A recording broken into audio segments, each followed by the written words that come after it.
Shalom, meus queridos e amados irmãos, a graça e a paz do Senhor Jesus. Falamos ao vivo aqui de Lagina, Minas Gerais, Santa da Mata Mineira, Sul Capixaba. Os motoqueiros estão passando por aí. Nós estamos trabalhando aqui o nosso curso básico de teologia, com 36 matérias. Nós estamos ministrando as aulas do terceiro livro. A matéria é dessa teologia sistemática chamada Eclesiologia, o estudo da igreja, a doutrina da igreja. Nós somos do Centro de Cultura Bíblica Bereshit, fundado em 1992. Eu sou o pastor Ilmar, professor aqui da Rede Estadual de Ensino de Minas, na cadeira de Geografia e Sociologia. Estamos aqui desde 92 ensinando e aprendendo teologia, Bíblia, em si. E estamos aqui na Zona da Mata Mineira, Sul Capixaba. Seminário Tabernáculo, que é a minha igreja, minha denominação, de linha pentecostal, presbiteriana, e nós estamos então firmes com Jesus, aprendendo e estudando a palavra de Deus. Na aula passada nós estivemos ministrando um pouquinho dentro da escatologia sobre a missão da igreja, dentro da eclesiologia, sobre a missão da igreja, missão e missões, a diferença.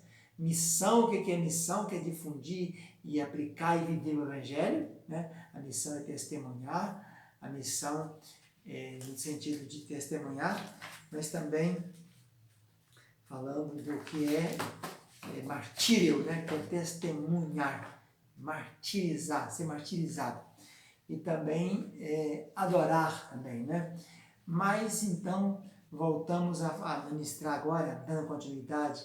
Missões é enviar, missão é falar e viver aquilo que Jesus deixou para nós. Mas dando sequência nesse nosso estudo de eclesiologia, falaremos hoje sobre ordenanças da igreja. Ordenanças da igreja. Para falar disso, é preciso primeiro entender que ordenança não tem nada a ver com sacramento. A igreja, tem aí a Igreja Católica Apostólica Romana, tem 7 sacramentos. A igreja cristã tem 2 sacramentos? Não, tem 2 ordenanças. Qual é a diferença entre sacramento e ordenança? Vamos lá. Sacramento é um ritual que transmite a graça salvífica de Deus, não apenas como ritual simbólico. Nesse sentido de sacramento, a graça pode ser uma substância sem medida ou parcelada. Ordenança não, ordenança é a comunicação de forma contrária, que a graça não é substância, mas uma disposição relacional divina. Graça é o relacionamento de Deus com o homem que não admite concessão. Ordenança, portanto, não é salvífica, enquanto que o sacramento é considerado como um ritual que confere salvação. Então, pondo isso aí na mente, entenda que tem distinção. O sacramento depende mais de quem está oficiante, da autoridade que está oficiante. O sacerdote legítimo teria como oferecer o sacrifício aceitável e apenas o sumo sacerdote poderia entrar no lugar santíssimo. Na questão da ordenança, a especificação do oficiante se perde. Não interessa muito. Lá em 1 Coríntios 1, 14, 17, a identidade do indivíduo que oficiava o batismo não era de grande importância, não fazendo parte de sua missão ou comissão. O mesmo se aplica à questão da ceia, especialmente lembrando que a origem da ceia era uma refeição em família, onde o chefe da casa administrava a ceia para toda a família. Então, a instituição da Páscoa nunca teve especificação sacerdotal, a não ser na questão do sacrifício do cordeiro, e isso apenas em época específica da história judaica. Então, falamos das ordenanças da igreja, em parte por serem rituais simbólicos, deixados por Jesus e aos seus discípulos. Por outro lado, tratamos das ordenanças em resposta à listagem dos sacramentos da igreja católica. Então, não é sacramento. Sacramento é alguma coisa que traz salvação. A ordenança é uma diretriz que Jesus deixou para a sua igreja. Usando a palavra ordenança em diferenciação do termo, já que não se concebe em círculos cristãos que os rituais sejam veículos de graça. As ordenanças que se aceitam na lista são apenas 2, o batismo e a ceia. Vamos falar então primeiro pelo batismo. Batismo então, o que é batismo? É a inauguração de um novo tempo na vida da pessoa. É a demonstração pública de que ela agora está numa nova etapa de vida. Então você pega o texto de Romanos capítulo 6, versículo 1 a 11, A gente tem aí os detalhes. Que, portanto, diremos? Permaneceremos no pecado para que a graça superabude? jamais aconteça. Quando morremos para o pecado, de alguma forma ainda viveremos nele? Ou ignorais é quando participamos da sua morte, participamos, portanto, da vida dele? Então estamos sepultados com ele através da participação em sua morte, para que, como foi levantado Cristo da morte através da manifestação do Pai, assim também nós em novidade de vida caminhamos. Vai por aí. Romanos capítulo 1, versículo 6, capítulo 6, versículo 1, versículo 11. Então é preciso entender que esse batismo, como foi concebido nos dias de João Batista, que era uma demonstração pública de que havia uma mudança ocorrido, esse é o significado que temos para nós do batismo aqui no seio das ordenanças da igreja. Coincidentemente, nas nossas igrejas, o batismo coincide com a pessoa, no dia que batiza, dali em diante, ela passa a fazer parte do rol de membros. Mas não tem que necessariamente ser batizado para pertencer ao rol de membros. O ladrão na cruz não foi batizado, nem pertenceu ao rol de membros, e foi salvo por Jesus. Então, quando se fala do termo batizando em nome do Pai, do Filho e do Espírito Santo, na grande comissão, quem crer e for batizado será salvo, a referência é a conversão do indivíduo, espelhado no ato de lavar-se da sua vida e prática religiosa antiga para ingressar em uma nova vida, tanto no termo religioso como moral. Então, fala-se do lavar do antigo, mas o batismo também é símbolo do novo revestimento. O indivíduo lava-se do antigo, vestindo-se do novo. Essa participação na aliança espelha-se na questão do Velho Testamento, né? Da circuncisão, que era o que demonstrava que a pessoa, para o público em geral, que a pessoa era judia, né? Ou um judeu, um hebreu, era ele ser circuncidado. Assim, o batismo era um vínculo ou expressão externa da aceitação da aliança proposta por Deus, uma forma externa de visualizar e proclamar em público a conversão da vida.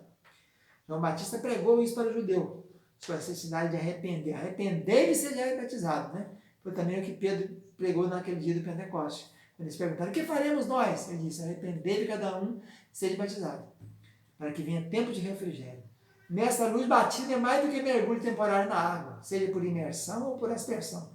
É mais do que livrar-se de um passado de descomprometimento ou falta de confiança em Deus, mas é o símbolo da participação na nova vida, na nova união, na dependência de Cristo. É o retrato da vida vivida para Deus, direcionada a Deus e não mais ao pecado. Inclui o lavar-se como também o ser revestido em Cristo. E daí torna-se membro, então, de alguma igreja, não é isso? Então ele é batizado na pessoa de Jesus. E depois foi usado esse termo, em nome do Pai, do Filho e do Espírito Santo, que é a Trindade, né? Agora, concernente à Páscoa, à ceia, ao êxodo, a gente encontra aqui as orientações da ceia. Você acha que em Mateus capítulo 26, versículo 17, no primeiro dia dos pães asmos, que era o dia 14 para o dia 15 do mês de Abib, chegaram os discípulos e disseram, onde queres que vamos preparar a comida da Páscoa? Ele disse, ide a uma cidade, vai ter um cenáculo e tal. E aí, quando ele vai proceder à ceia, ele disse, o que mete a mão comigo no prato é me trair, tal. E aí nós temos então, versículo 26, enquanto comia, Jesus tomou o pão e abençoando partiu, e deu aos discípulos, disse, tomai e comei, isso é o meu corpo. Depois, tomando o cálice, dando graça, disse, bebei e deleitoso, isso é meu sangue. O sangue do Novo Testamento que é derramado por muitos para a remissão dos pecados. Digo desde agora, não beberei desse fruto da vida até aquele dia em que eu bebai de novo comigo no reino do meu Pai. Tendo cantado o hino, saí para Montes Oliveiras. Então, a ceia é uma ordenança que foi completamente, ele foi usada no dia da Páscoa, que era o dia 14 para o dia 15, quando matava-se o cordeiro, tinha que comer tudo, não podia sobrar nada, e comia o pão matiçá, que era feito de ervas amargosas. Jesus aproveitou a data judaica, porque ele era judeu, ele era hebreu, os discípulos também eram, mas instituiu naquele dia uma nova ordenança, que era a ceia do Senhor Jesus, não era mais a Páscoa. Usou o mesmo elemento, usou o pão, para falar que era o corpo dele, não era, né? Mas quantos judeus celebravam a Páscoa? Naquele ritual, falando daquelas coisas, ensinando para as crianças, que naquela noite do dia 15 de Abib, para o dia 14 para o dia 15, eles mataram o cordeiro, saíram amassando umas amassadeiras presas na veste, saíram às pressas, um cajado na mão, sapato no pé, sandália na mão, né? Apressadamente. Agora, Jesus está dizendo que vai instituir uma nova ordenança, que é a ceia, que deverão celebrar sempre para lembrar do sacrifício de Jesus, não mais da libertação do êxodo, do Egito, mas agora lembrar da morte vicária dele, do cerne da boa nova, que é a morte de Jesus, o pagamento da conta, o tetelestai, o pagamento da dívida que havia contra nós nos escritos desde o tempo que Adão pecou. Era o cumprimento da profecia, que o Cordeiro viria e disse, eu sou o Cordeiro de Deus. Né? Eis o Cordeiro de Deus, tira o pecado do mundo, disse João Batista, que era Jesus. Então, o Pêssar, que era a Páscoa, do dia 14 para o dia 15, quando comia erva amargosa, recitava aquele cedro, que era o cerimonial, né? Tinha a procura, tinha que ser o pão sem fermento. Então falava do Jesus imaculado, que morreu por nós na cruz do Calvário. E o vinho que era bebido com alegria, agora seria o tipo do sangue de Jesus, que foi derramado na cruz do Calvário, para que nós tivéssemos salvação. Então foi mudado o cerimonial. Naquela noite, Jesus modificou a festa. E assim ele fez o discípulo lembrar da sua saída do povo do Egito, mas o levou a celebrar a Páscoa original, e não mais a memorial. Agora estava celebrando a verdadeira, que Jesus seria morto dali a pouquinho, o cordeiro ia morrer e ia pagar a conta. Né? Então, na noite da fuga do povo da terra do Egito, o povo comeu o primeiro pão em expectativa da Páscoa. O animal sacrificado foi comido às pressas, na esperança de, naquela mesma noite, fugiria da terra do Egito pelas mãos de Jeová. Assim, Jesus pegou 2 elementos daquela noite e transformou em novos memoriais. Em lugar de manter o pão sem fermento, pão da aflição e da escravidão, Jesus o transformou no símbolo da nova aliança futura. Jesus entrega o matissá como representando o seu próprio corpo, que seria partido como sacrifício da aliança dali a pouco. Né? Ele toma um cálice como símbolo da alegria da festa dos judeus, da Páscoa, do Pêssar, e agora o transforma no sentido para representar a própria vida derramada para selar a nova aliança com Deus. A festa da Páscoa, então, passa a espelhar mais que a saída do Egito. Passa a falar da redenção, da nova aliança, da nova celebração, né? Do novo pacto que ia ser ministrado, que era a libertação de um povo agora dos seus pecados, né? De uma vez por todas, não havia mais aquela renovação, aquele Yom Kippur anual, todo dia 10 do mês 7º, quando eles confessavam os pecados, todo ano tinha que fazer aquilo. Agora Jesus morreu uma vez por todas para pagar o pecado de uma vez por todas. Então a Páscoa se espelhava no sentido da salvação alcançada por Jesus. Já espelhava isso, né? A celebração agora está em mais sentido com o complemento da nova aliança em Jesus.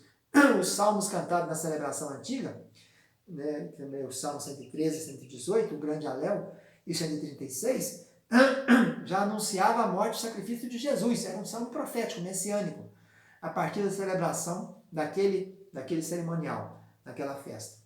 Então, o único aspecto da participação da nova aliança, no entanto, é o de fé e compromisso de viver a nova vida sob a soberania de Deus. Os discípulos, portanto, tomaram do símbolo da antiga aliança, da Páscoa dos judeus, alicerçada no êxodo do Egito, e os revestiram de um novo significado dado por Cristo. Os elementos que significavam aflição e alegria, resultante do êxodo, passaram a celebrar sofrimento de Cristo e nova vida em Cristo Jesus. Então era o ingresso no novo reino de Jesus, alcançado pela cruz do Calvário.